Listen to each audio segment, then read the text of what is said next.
Hey everyone, welcome to this first ever BGW webinar. We learned how to launch a webcast this year, and this is now our first live webinar, so give us a break if you would.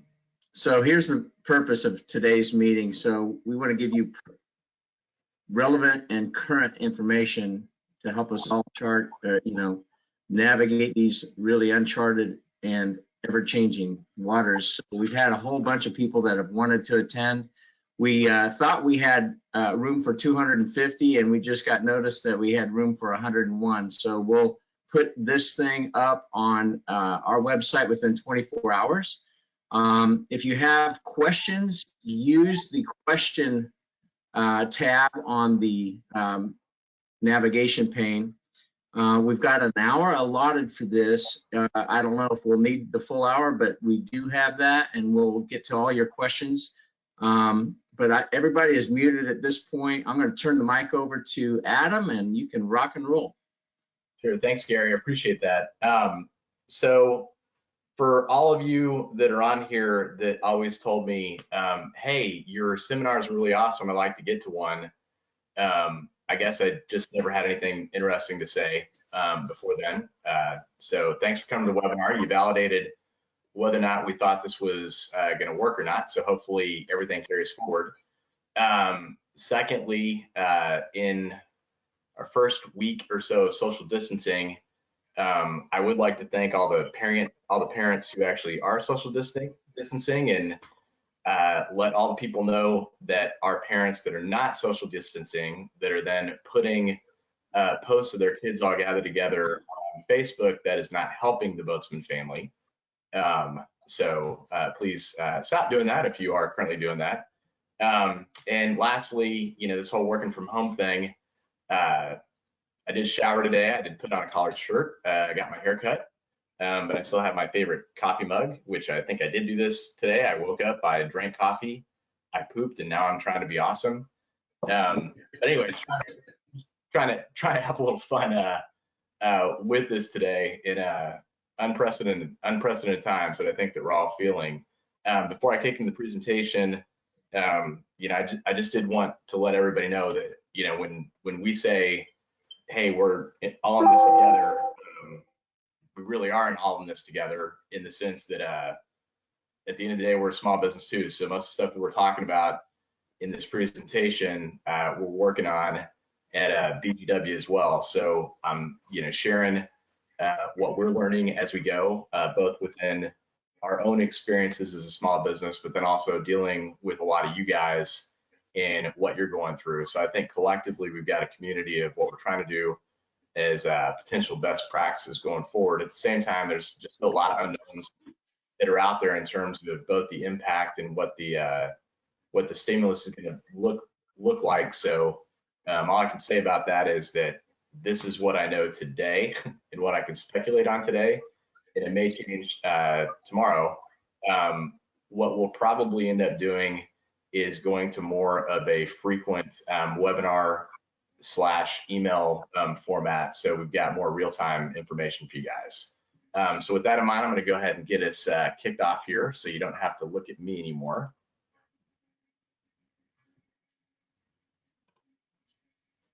All right.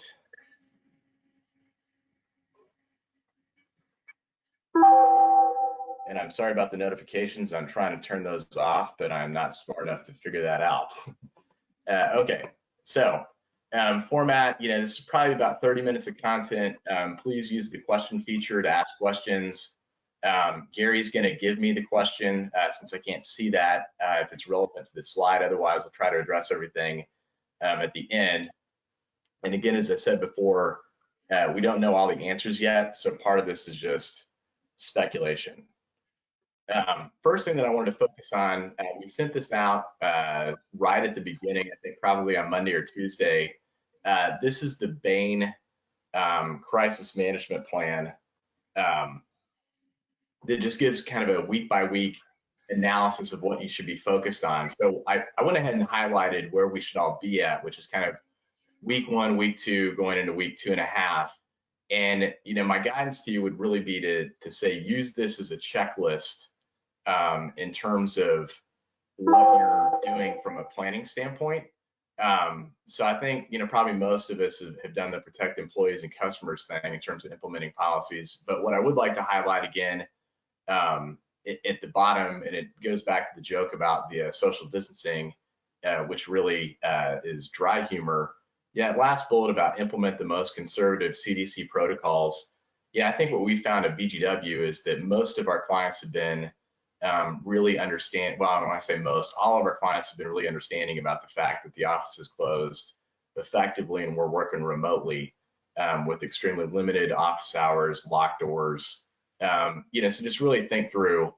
All right, what do I really need to do to try to make this the most limited impact that it possibly can be with I wouldn't even say the least amount of disruption to my customers, rather the disruption that I can live with.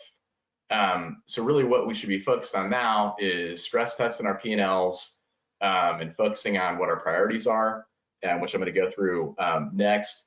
And I think I haven't talked to all of you yet, but what we're doing is we're doing a daily huddle up call over Microsoft Teams, lasts between 15 and 30 minutes each day, just to deal with what we need to deal with that day and what's coming up, just to make sure that we're walking through this model. But I think a lot of you guys know that we also run EOS as our operating system at BGW, so we did keep our regularly scheduled L10 meetings. It's just that the issues, were still related to this, but we wanted to keep an eye on, our scorecard in terms of, well, how are we really operating? Are we seeing a slowdown yet? Since we know that we're going to see one. I think the experience that we had at BGW, which, probably is going to be very similar for a lot of you guys, is that, we did see a slowdown in productivity when compared to last year, just in the process of getting everybody transitioned to working from home, which we already had the capability to do. But at the same time, with CMS closure, it just makes it tough to still be as productive as you might have been if your kids were still in school. So we're already starting to see the effects on the productivity side, which is why I think it's important that you still look at whatever your traditional operating metrics are, so that you can see real time what your impact actually is. So the first thing that I want to focus on is financial modeling. I think we've tried to do a good job of educating everybody on how to do financial modeling, but here is the crash course if you haven't done it or you haven't done cash flow projections before. And we'll work on getting a template available to the extent that you don't have one, that we can either be downloadable from our website or we'll send out. But really, I wouldn't focus on more than 12 weeks at this point, because beyond that, you can't really say what's actually going to happen. We don't know if we'll be back. We don't know if it's going to be more sustained. At the same time, we won't really know what the stimulus is going to look at. So 12 weeks is really what we ought to be looking at and get down into the weeds a little bit. But even then, it's going to be hard to extrapolate beyond probably the month of April at this point, because you're going to be getting real-time feedback of what's occurring. So the first thing to focus on is on the revenue side. And there's really three categories to look at based on the type of business that you are. The first one is just, you've got a permanent loss. So this would be, really mostly applicable to retail or businesses that have pay upon demand types of services. So, this is money that's not coming back, period. Where it goes a little bit further is cancellations of orders that might have otherwise occurred. So, people that would have otherwise bought something from you that are now going to delay that or not do it at all based on the fact that they're also conserving their own cash and going through the same thing that you are. So just think through that in terms of the impact.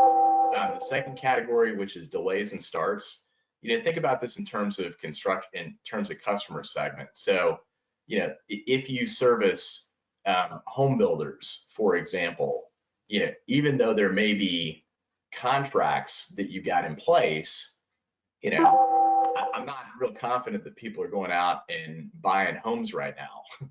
So in terms of, builders conserving their own cash, it would be a likely occurrence that they would start the slowdown of the takedown of whatever they're building until they see what's happening. And then, hopefully ramp it up sometime in the future. So that's really something that's going to happen, but it's probably going to be delayed. So just think through your customer segments and think through which people are likely to experience a delay. It doesn't hurt just to even call and say, what are your plans? Delays in payments. This is really the one that's going to impact BGW the most. I think for the most part, I don't really think that a lot of people are going to go out of business completely, although there are going to be some slowdowns, at least to the people that we work with. But at the same time, it's not going to be really surprising, even though we are considered an essential service, which is really surprising to me. I guess I'm not too surprised, but at the same time, it's hard to think of myself as an essential service. Delays in payments, I'm not going to be surprised if we get put last, but at the same time, we have all the same payroll, rent, debt obligations that everybody else has. But I also understand that, our clients are also in survival mode too. So if anybody wants to pay their bill, we greatly appreciate it. At the same time, it's totally understandable. We're all in this together. That we may end up coming last and see a delay in our collections. So that's really the one that we're focused on modeling, is just a delay in what we thought was going to occur. And then lastly, going back to the looking at the most stringent CDC guidelines, I think we got to assume that shelter-in-place rules, regardless of what President Trump said in his last press briefing, the states have really started overriding that. I don't know the count, but I think it's maybe 13 or 14 states now at this point have shelter-in-place rules. I think we got to plan on that's going to happen across the country, or at least model it. And then if it doesn't, then at least you were conservative in your modeling. On the expense side, just look at your steady state, based on the preceding slide, and just start to look at where your cash is going to go negative. And then when you think about, uses of cash where you can start making reductions, obviously delaying payables, breaking into payments, asking for rent abatement. So on that one, I've talked to some clients that have had favorable leases for rent abatement, where it's effectively granted if requested. Our rent abatement is not, with the force majeure clause, actually isn't a very good one. So, I think what we're going to end up having to do is, either forecast or demonstrate actual damages so they can send it on to their lender before they can grant abatement, because they also have their own covenants that they're having to comply by. So I think what they're probably, I haven't asked specifically, but I think what they're probably doing is bundling up a bunch of requests to then put together a package to send to their lender to say, look, we're going to have issues as well before they come back with just a blanket granting of abatement. Loan payment relief, this applies both on credit cards and then commercial debt. Reduced work and furloughs. We've got a few people that are going to 1 week on, 1 week off, or just cutting hours. And then, I sent out an email on this in terms of owner pay. I would take yourself off payroll and start giving yourself a net check. We can sort out the payroll later, but it doesn't make sense to go ahead and pay in the taxes and Social Security taxes when there's potential to get it back later. If you're in a scenario where you're an S corporation and you have multiple owners, don't worry too much right now about making the distributions ratable. The IRS allows you to have unratable or not rated distributions as long as all the shareholders acknowledge that it's happening and have a plan to correct it in the next few years. So don't let that be a stopper on why you might do this. And then go ahead and model that out to see, how much shortfall you might have.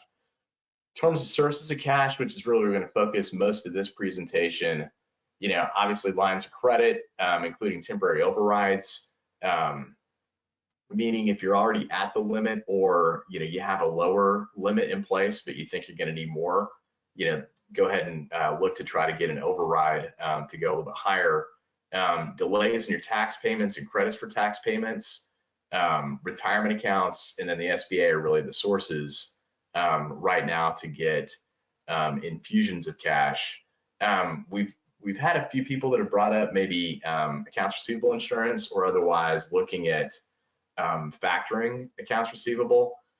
Haven't really had anybody that's done that yet, and I'm very it's not leery. It's more around, I don't have a lot of faith that right now factoring companies are going to be wildly excited to extend a lot of credit risk where they don't already have an existing relationship, just based on all the unknowns that are out there. So I probably wouldn't count on that. I'd push for more traditional sources.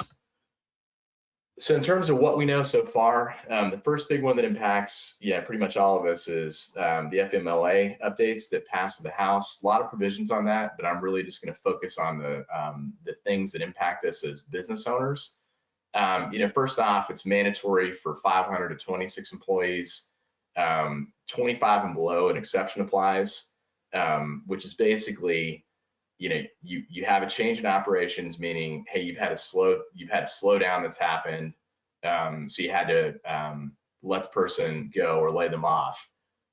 You offered the person an equivalent position if it was open, and then if a position becomes available, you go ahead and make it available. So all the guidance on the DOL website, and they actually have a model notice that you can send out to employees indicating that this is available. So I think we had a question prior to the seminar that asked, do we need to be careful with your language? I think the answer is yes.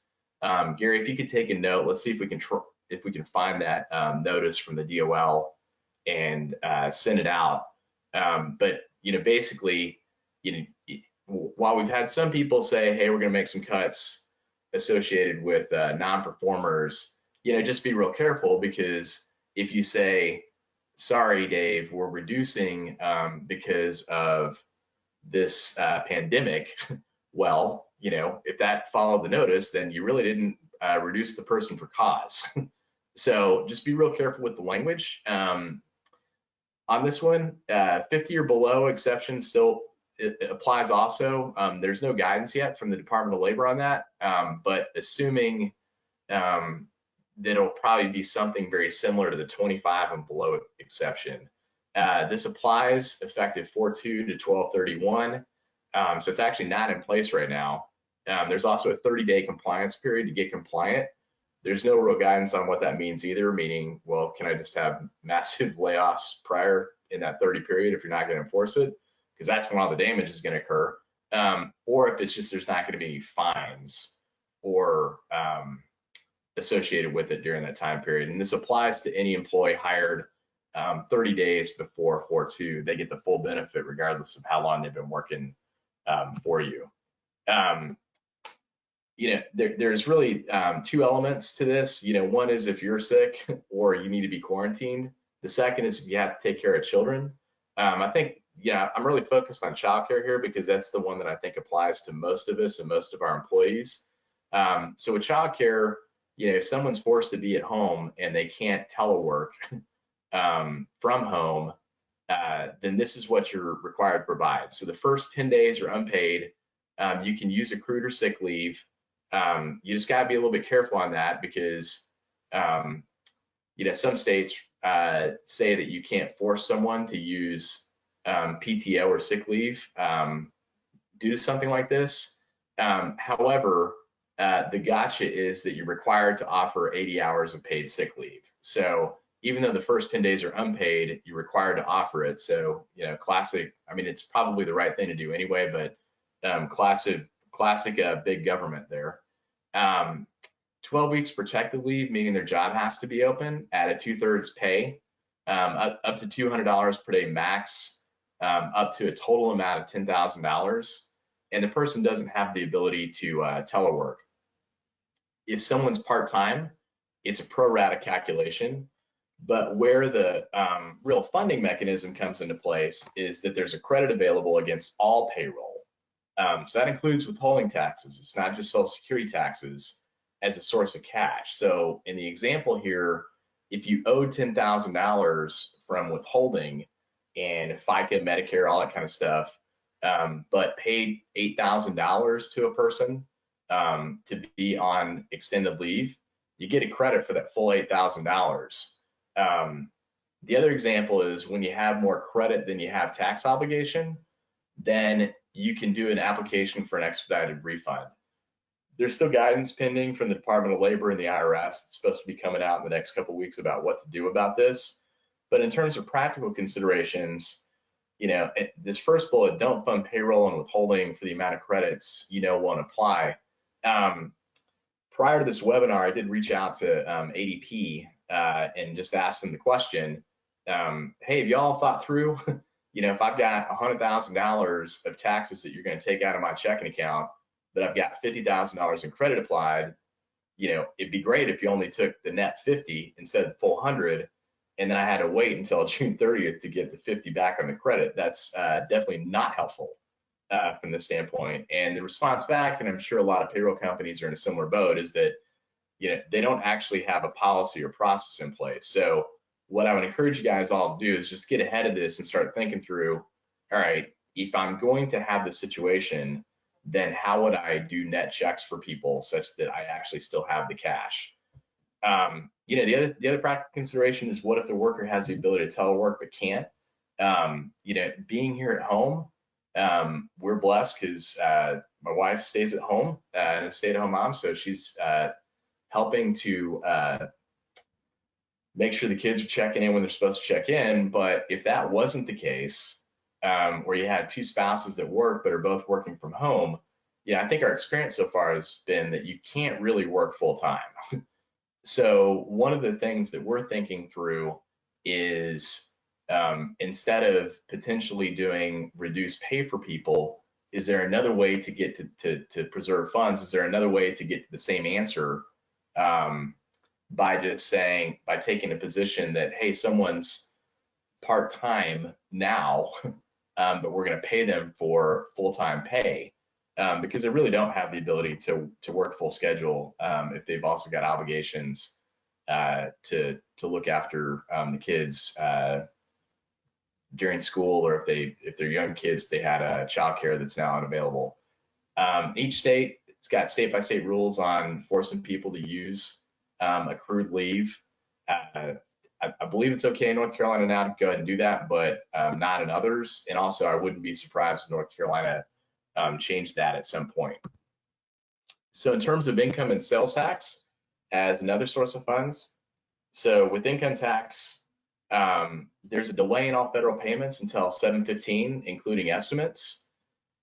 State-by-state delays follow federal, including North Carolina, but interest may apply. So for example, in North Carolina, thank you very much, North Carolina General Assembly, Cooper can't just immediately override the interest, but he can't override the penalty. So I'd suspect that might change, but obviously, there's no sense giving the government a short-term loan on this when there's a likelihood that it could give back. So at BGW, we're trying to prioritize people that have refunds coming, and at people that have payments, no sense paying it early. In terms of sales tax, currently in North Carolina, there's no interest if it's paid by 4/15, and there's a waiver for the penalty for sales tax. A lot of other states have extended that, so I wouldn't, since this came into place for the 3/15 to 3/31 time period, I wouldn't be surprised that at some point this changes, but this is what's in place now with regards to sales tax and other taxes that are due. In terms of practical considerations, don't expect there's going to be anything that's credited or waived in terms of the trust tax, which are sales taxes itself.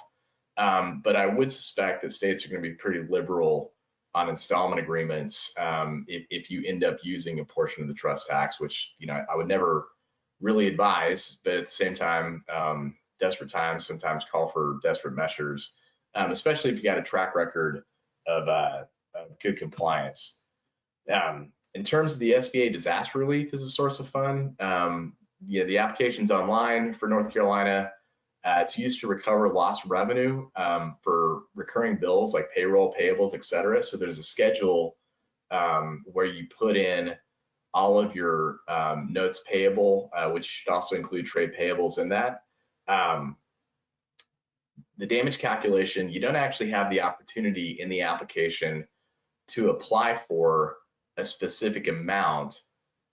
So what ends up happening is you end up just waiting for the SBA to ask you questions. Using us as an example, because we wanted to go ahead and fill one out to know what it was like for ourselves. We submitted on the first day that it was available in North Carolina, which was sometime, I think, earlier this week or late last week.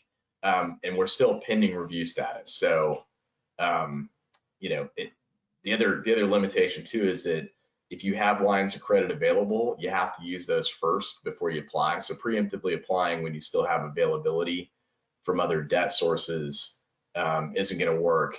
But in terms of practical considerations, my own feeling is that whatever happens in the Senate, which hopefully will happen soon, will probably supersede this. And if you just think about it, the SBA potentially has unlimited money to give out, but I'm really confident that they have extremely limited resources to actually process these applications. So it's not like they announced this massive hiring binge to ramp up the SBA to process all this. Instead, they just said it was available, and I'm sure they're being inundated with applications right now because everybody that I've talked to in our client base is generally applying, and every other peer that I have also has their clients applying. So there's a deluge across the country applying. So I can't even imagine what the backlog looks like in terms of getting to these applications. In terms of what's coming from the Senate bill, which the last press release is it's really, really close, and they're going to try to vote on it today. There's a lot of stuff in it, but I'm just going to focus on what's the most relevant to us from a sources of funding standpoint. It's basically going to look like working capital funding for small businesses, which are defined as fewer than 500 employees, up to $10 million. So the funding amount, I don't know if this changed or not, this is in the version that I last read, is that it's 2.5 to 3 times your average payroll. That's based on you having not laid off a bunch of employees pre-4/2, which is likely the starting date. So what they've also got in the bill is that if you did furlough some people, you got the opportunity to rehire them for this purpose.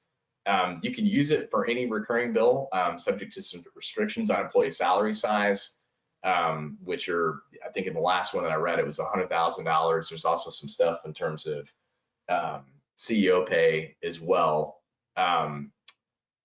But what's nice about it is that it's forgivable pro rata based on your average FTE count as a 630. They have obviously a lot of guidance on how you calculate FTEs, but I would assume that it's going to be pretty similar to the Affordable Care Act in terms of a number of hours available for the amounts exclusively used for payroll. So if you get 600 grand and you use it for payroll and your head count's the same, then you're going to get $600,000 waived. So if you kind of go back to the people that actually had delays in revenue or delayed start, that's actually going to be a pretty big income event for them, because you're basically getting 2 or 3 months worth of payroll for free from the government. So assume it's going to be taxable income, but that's going to be a nice cheap source of funding that it gets through this. Also, part of the Senate bill is you have the ability to withdraw from your retirement account with a 10% penalty waived. You can pay the taxes over 3 years, and you can also put it back, I believe, over the next 3 years beyond the existing funding limits, meaning that if you take out 200 grand, then next year you can start putting it back beyond the statutory limit of $19,000 or whatever it's going to be in 2021. So you basically can pay yourself back by putting it back without having to then worry about the taxes on it.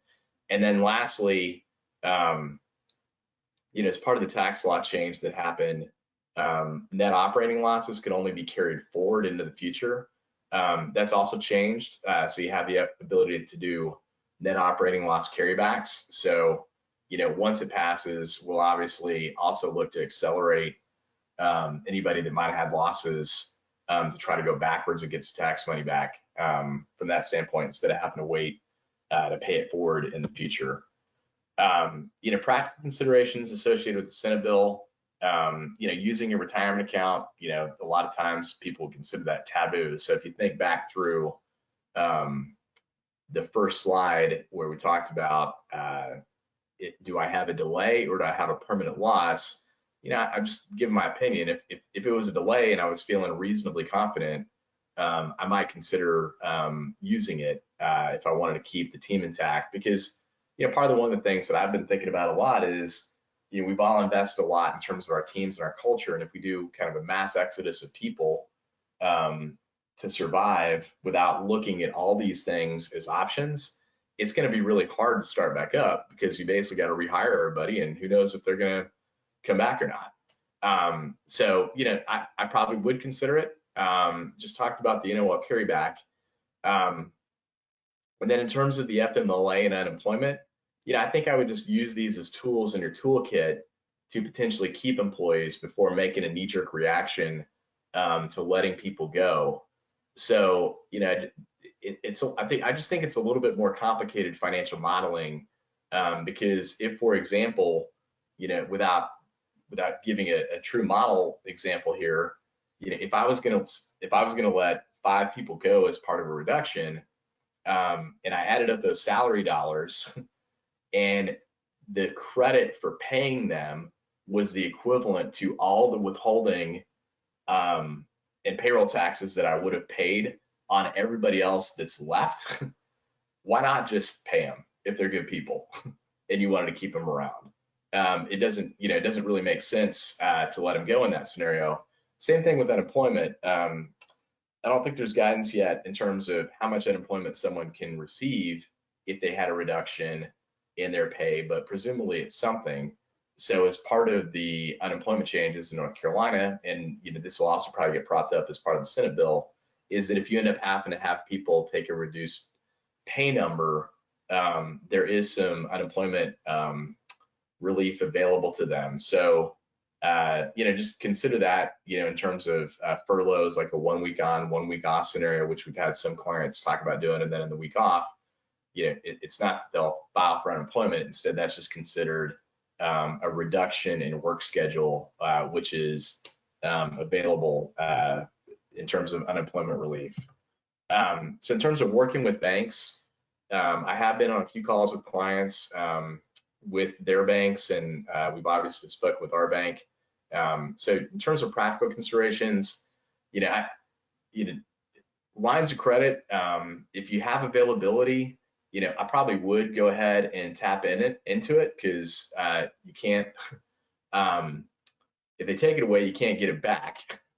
At the same time, if you get a sweep account that pays it down, you're just going to have to consider that.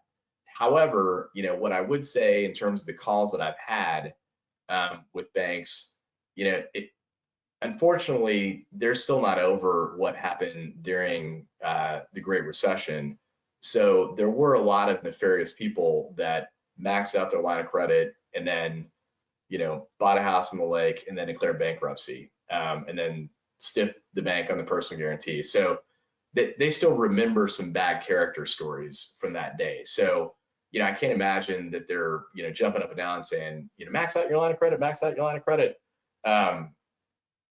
So, what you want to think about is, all right, if I'm going to do this, and it is a good idea to go ahead and do it, then at least let me communicate what's actually going to happen in my plans to get it repaid to the bank at some point, so that they don't start getting a little nervous about your repayment ability. So just be as transparent as possible. Also, in terms of the Senate proposal, one of the things that I talked about with the bank yesterday is that if I can, it's unknown, but it's very likely that some type of relief is going to happen.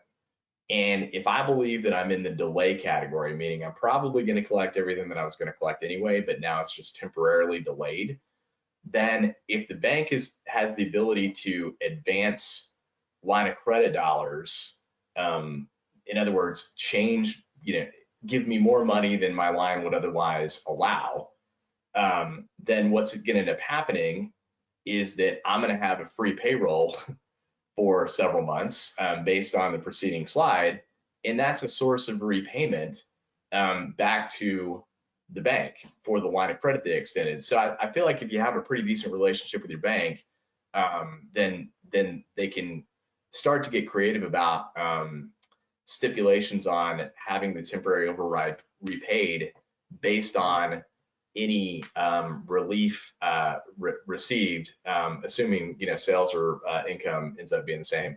And lastly, I think just about every bank is offering some type of relief from payments if you request. I don't think anybody's voluntarily started calling and saying we're going to let you not pay, but instead they've either called proactively and said we're here if you need us, or when people have called, they've given them the opportunity to go ahead and ask for some type of relief. But again, it goes back to if you're having to ask, you're going to have to demonstrate why you need it, and it goes back to the importance of the financial modeling that's going to be applicable both for the rent abatement and then also working with banks. So that's the big stuff for now that we're focusing on, and we hope that you guys are all focusing on as well. In terms of people that have already shuttered the doors and suffered economic losses, I think that the relief from the banks probably still applies. I'd suspect that in the future, there's probably going to be something coming down the pike where they'll probably waive some form of cancellation of debt income for people that really suffered through this. And I think if the business stayed open but they suffered economic losses, that probably is the place where the SBA disaster relief is probably going to come into effect, because that's going to behave a lot more like a hurricane or some physical damage, which is what they're really set up for, versus people that are just having temporary slowdowns, which is more what we're experiencing in BGW, and I think a lot of you guys are experiencing as well. So that's what we have for today. I appreciate you guys being on. So I'm going to go ahead and stop sharing the screen now, Gary, if you want to give me any questions that we might have. Oh, sorry, I forgot one last slide. Key takeaways, follow your plan, start communicating with key creditor stakeholders early and often, and then consider the credits and the sources for cash, like I talked about before, making any sort of knee-jerk reaction, because there is some stuff in place that's available right now that you could be using. So Gary, I'm going to stop sharing the screen. Cool. All right.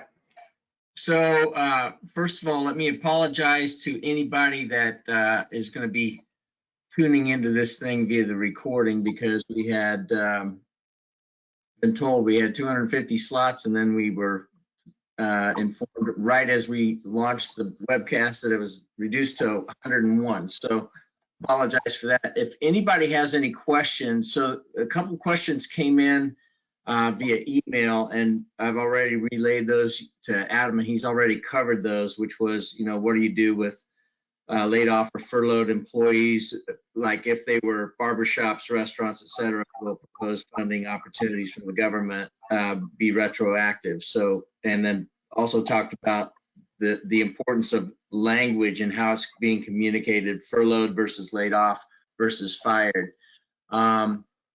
So one question has just come in: can you email the slides out? And one of the people that could not get into the call, I've already done that. So yeah, I think what we'll do is, for everybody that's registered, we'll create a PDF of that, and we'll get that out, as well as this Department of Labor that notice that Adam was talking about. Any other questions out there?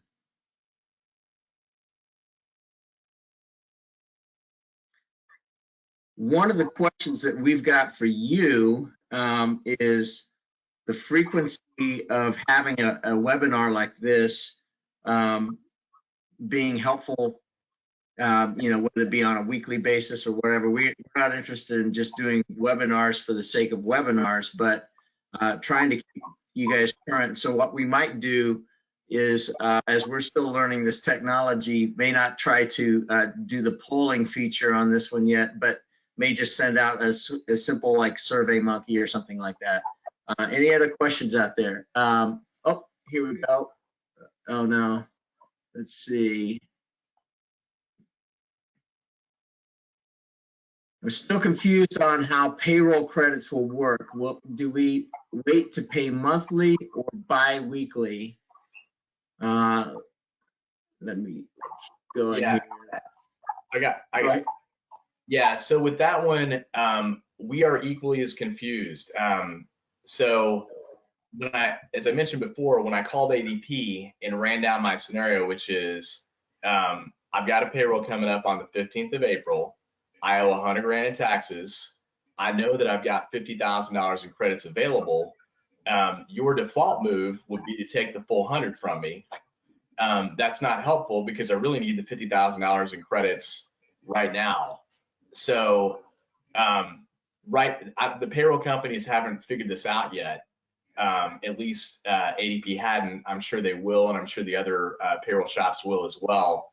If you're with a small payroll company, they're generally pretty flexible about not necessarily impressing the taxes and waiting and remitting what's due based on what's actually due. So if you're with a small payroll company, you may actually have some greater flexibility in reaching out to them and saying, hey, stop pulling the full payroll taxes out when you run the payroll.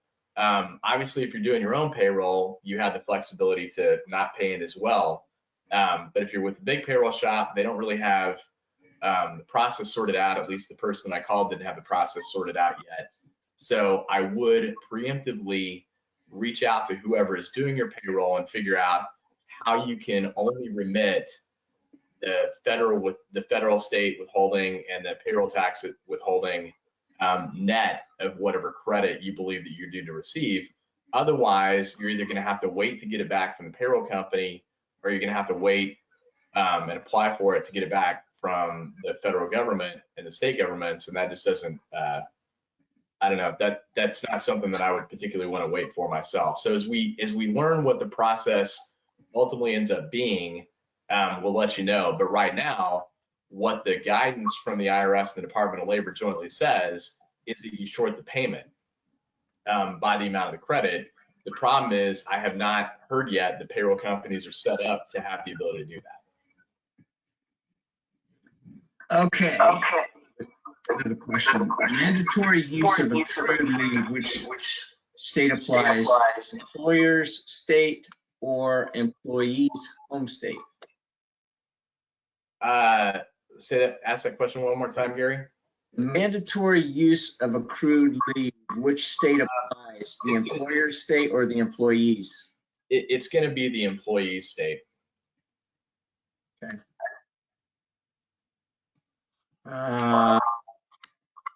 Let's see. Recording of the presentation will be available, and we will send that out. It'll be posted on our link or on our website within 24 hours is what we're thinking. Are nonprofit organizations considered a small business in regard to the proposed Senate bill? That was part of the rub that went back and forth. My assumption is that that's part of the compromise language that's been working out with that's been worked out between the Republicans and the Democrats. Originally, the Republicans wanted to not fund, I don't know if it was all not-for-profits, but definitely certain nonprofits, especially if it was something related to reproductive rights. So I haven't seen too much of an update on that, but I'm reasonably confident that that will have been negotiated, that not-for-profits should be covered. But it's not definitive yet today, but that was part of why the Democrats voted no to it in the first place. Okay. A lot of really positive statements, actually. So thank you for those who have said we appreciate what you're doing. that's what we're here to do, is to help you try to save money, make money, and stay out of trouble, especially in these times. Let's see, here's another question.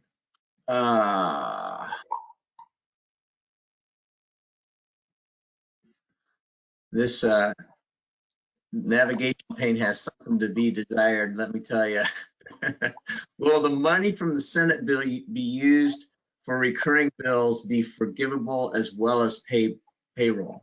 Now, the way the language reads right now is it's only the payroll component, which, you know, kind of the intent is that you keep your payroll and your labor force intact. So if you end up using the money for, well, let me be clear. If I got $1 million in relief and my payroll was still $1 million during the test period, you know, while there's no definitive guidance, my assumption would be that that $1 million will be forgiven even if I commingled funds and paid and used the full million in the first 30 days to pay rent and payables and everything else, while other stuff came back online. If, on the other hand, you know, same scenario, payroll was $1 million, so I got $1 million, and then payroll at the end of the test period was 500 grand. I'm only going to get 500 grand of relief, and if I use the full $1 million for recurring bills, that part would not be forgivable. But assuming it's probably going to have a very attractive rate in amortization period with it, such that it's not a huge cash flow hurdle for you. They haven't given guidance on what the amortization period is, but typical SBA is going to be 7 to 10 years for working capital loans. Disaster, it's 30 years. So I think they're going to leave it to the banks to determine, with the banks being the fast track lenders. Banks that are fast track lenders for the SBA will be the distributors of the funds. All that said, on the call that I had with a bank yesterday, similar to the payroll company, you know, the folks that I talked to, which were some pretty higher ups, had not thought through, assuming they become SBA lenders now, how they're going to do that. So, you know, there's still going to have to be some guidance that comes out. All right, here's another one. Once the Senate bill passes would probably be the best time to figure out how we can leverage what actually passes. Yeah, I agree. That's more of a statement. Yeah, the guy on that though, I mean, the guidance that I've been given all week long is, you know, I don't know why I picked arbitrarily Thursday, but that just seemed like a good time to kind of know what was going to shake out or not more definitively. So I just really would encourage people to be modeling now, and not, if you can stomach it, not make any draconian or drastic moves until we know what's going to happen, which really should be sometime today or tomorrow. Another question. Should we pay net checks direct to team for the time being and remit balance later? Yeah, so that's kind of the whole point, is that if you have the capability to do net checks, in the absence of guidance on the credit, I would start planning for needing to do that. So that's something you're going to need to sort out with your payroll company.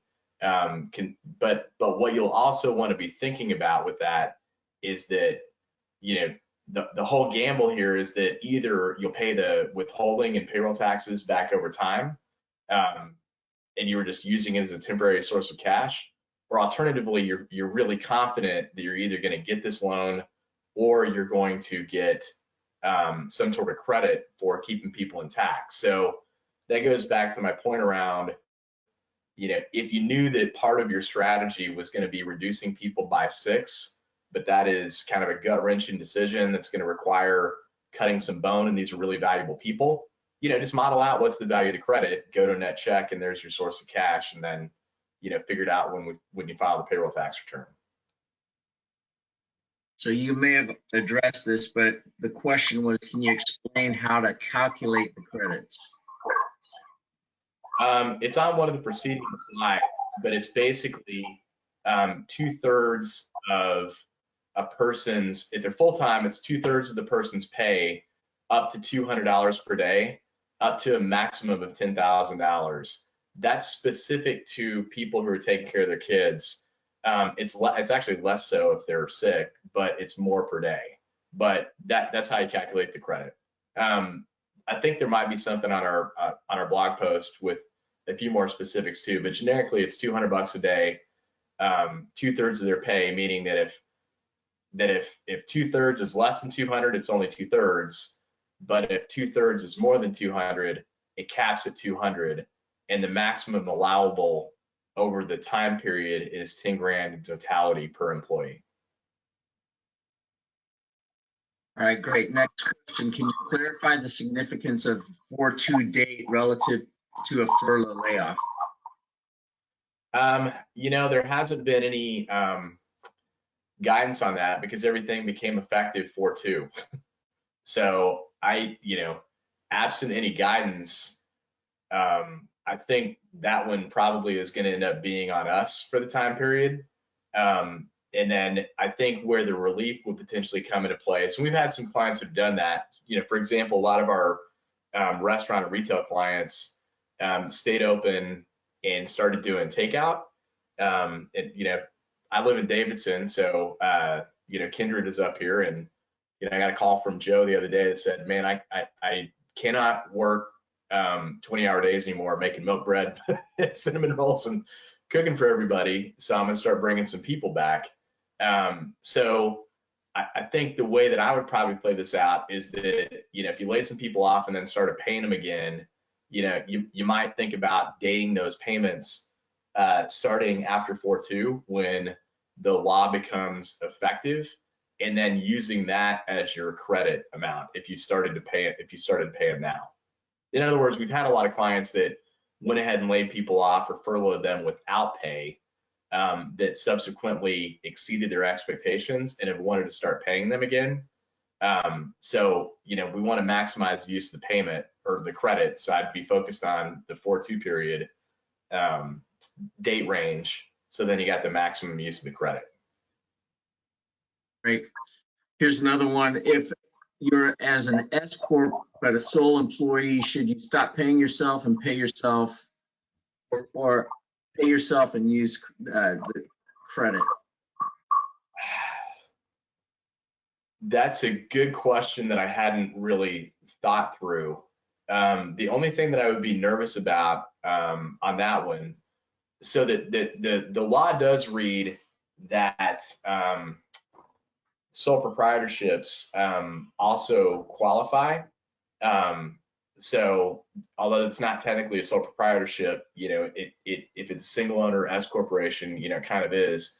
So I think you'd have to fall back to one of the earlier slides, which is at some point there's going to have to be some guidance and a position taken on what happens if I'm part-time, meaning I can't work a full load, which is probably the case for a lot of people that are temporary furloughed on their own, or at least reduced work schedule.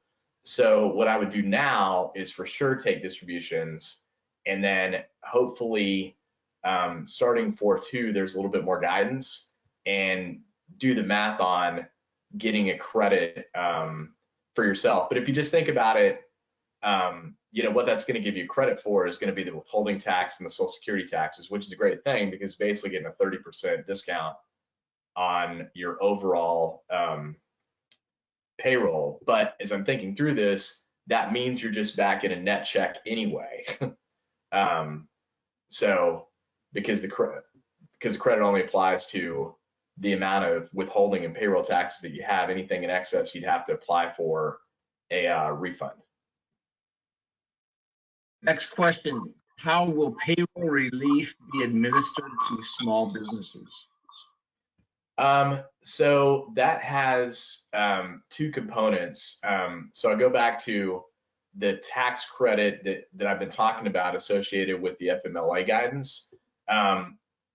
We don't know yet, other than the guidance has been you basically short the checks in that you would normally send to the IRS by the amount of credit available. So the relief is just a reduction in the amount that you would normally have to remit, which goes back to the preceding question, start paying people net checks or figure out a way to pay net checks, especially if they're furloughed. On the payroll relief side associated with the Senate bill, I believe what will end up happening there is that your bank, so with larger banks, most of them have the ability to underwrite and distribute and service SBA or government-backed loans. So it'll come directly through them. If you're with a smaller community bank that doesn't have that capability, I'd suspect that they're all scrambling to figure out how to partner with people right now to provide the capability. But the relief will come in the form of your bank giving you the loan, subject to whatever conditions they may set out, which makes sense to me because they're in the best position to distribute the funds. And at the Fed level, they're starting to open up a lot of restrictions in terms of liquidity. So if you think about the flow of funds, what I suspect will happen is the Fed's going to give it to the banks, then the bank's going to give it to us based on whatever criteria gets spelled out. But it'll come from the banks, which means that, I really, from a timing standpoint, I'd plan on not having access to that until sometime mid-April to late April, which was the whole point of go ahead and get some money now, planning on that that's coming and can be used for a source of repaying. So you may have covered this a little bit, but in case not, or just to reemphasize, how will the Senate bill be implemented to receive the funding? I think I just covered that, which is it's going to 99% confident it's going to be through a bank. There's a statement, you've been asked to quit talking about Kindred, you're making people hungry. How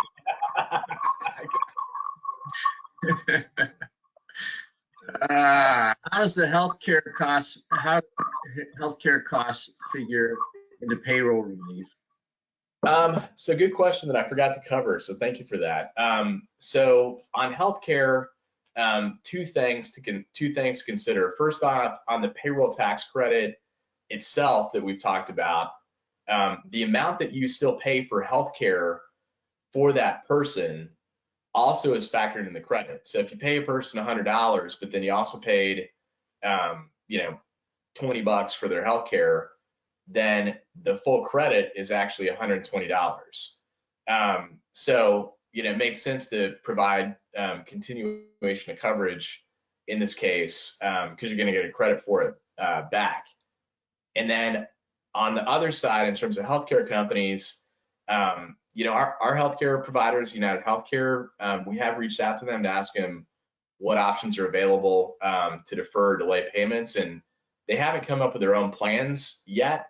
However, they've said that they won't discontinue coverage for people. So, whatever that means on the actual health insurance cost side itself, I haven't seen anything in legislation yet other than COVID testing has to be free in terms of actually still needing to pay and fund health insurance, other than a credit's available if you furloughed somebody and still paid them pursuant to the FMLA legislation.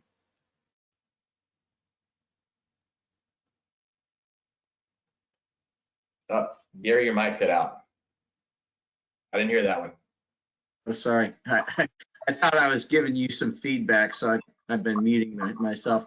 We've had a lot of really good questions and a lot of really helpful comments. So thank you for all your engagement, everybody out there. I think we've, here's another one.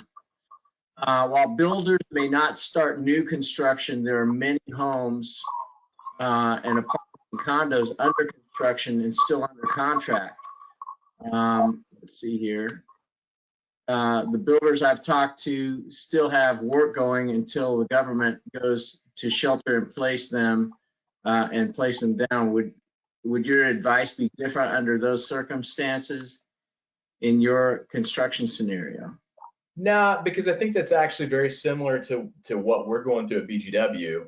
Our under contract is you still need to have a tax return done.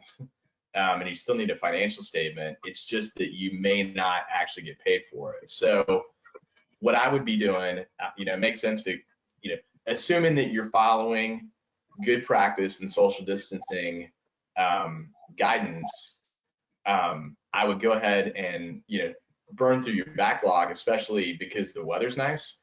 However, I would be in contact with my customers just to make sure that you're going to be covered on the payment front, or at least understand what the payment stream is going to look like in the event that you're part of their contingency arrangement. And so you'd have to, the other hard part about that is you'd have to sort through, okay, well, that actually falls back to a contract value, and that's governed by construction law practices. But at the same time, this is unprecedented times. So my point in saying all that is, I would go ahead and burn it off. I might be selective in terms of who I burn off my backlog with, based on my track record and relationship of payment history with them.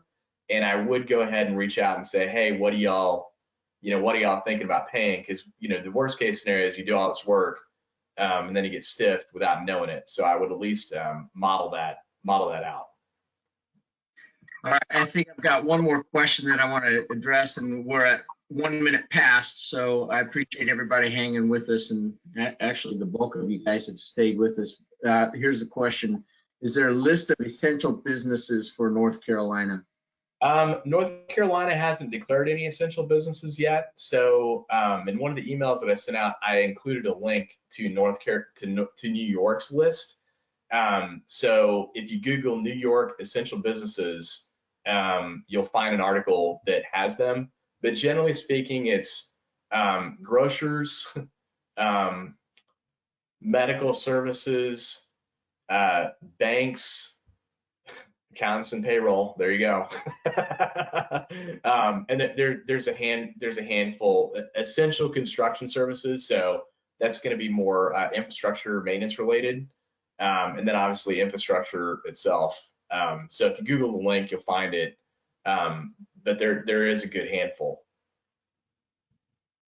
All right, well, with that, we're going to just wrap it up. We have hit all of those questions, so hopefully this has been helpful. We will get this thing hooked up to our website, and hopefully it'll be uploaded within the next 24 hours. We will send this Department of Labor notice once we find it, and as well as a PDF of this PowerPoint. And so you can feel free to forward that to other friends who are running businesses. Thanks for taking the time out of your busy day in these crazy times to join us. And we appreciate who you are and all you're doing to make a positive difference in the lives of others and in our community. So thank you. With that, we're going to go ahead and sign off. All right. Thanks, Gary. You bet.